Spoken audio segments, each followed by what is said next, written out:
human. We each view ourselves as a unique and independent individual. But we're never alone. Millions of microscopic beings inhabit our bodies, and no two bodies are the same.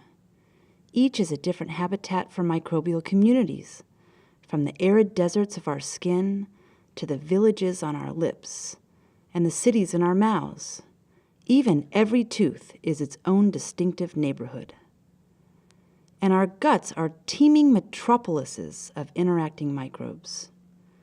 And in these bustling streets of our guts, we see a constant influx of food, and every microbe has a job to do. Here's a cellulitic bacteria, for example. Their one job is to break down cellulose, a common compound in vegetables, into sugars.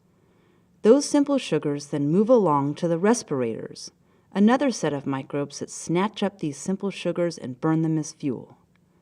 As food travels through our digestive tract, it reaches the fermenters who extract energy from these sugars by converting them into chemicals like alcohol and hydrogen gas, which they spew out as waste products. Deeper in the depths of our gut city, the syntrophs eke out a living off the fermenters' trash. At each step of this process, energy is released, and that energy is absorbed by the cells of the digestive tract. This city we just saw is different in everyone.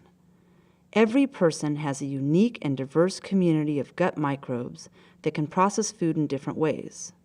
One person's gut microbes may be capable of releasing only a fraction of the calories that another person's gut microbes can extract. So what determines the membership of our gut microbial community? Well, things like our genetic makeup and the microbes we encounter throughout our lives can contribute to our microbial ecosystems. The food we eat also influences which microbes live in our gut. For example, food made of complex molecules like an apple requires a lot of different microbial workers to break it down. But if a food is made of simple molecules like a lollipop, some of these workers are put out of a job. Those workers leave the city, never to return. What doesn't function well are gut microbial communities with only a few different types of workers. For example, humans who suffer from diseases like diabetes or chronic gut inflammation typically have less microbial variety in their guts.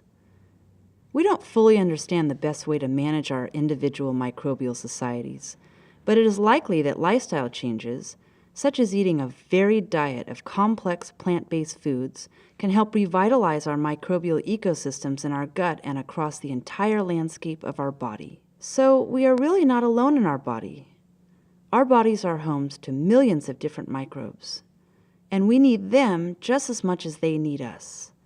As we learn more about how our microbes interact with each other and with our bodies, we will reveal how we can nurture this complex invisible world that shapes our personal identity, our health, and our well-being.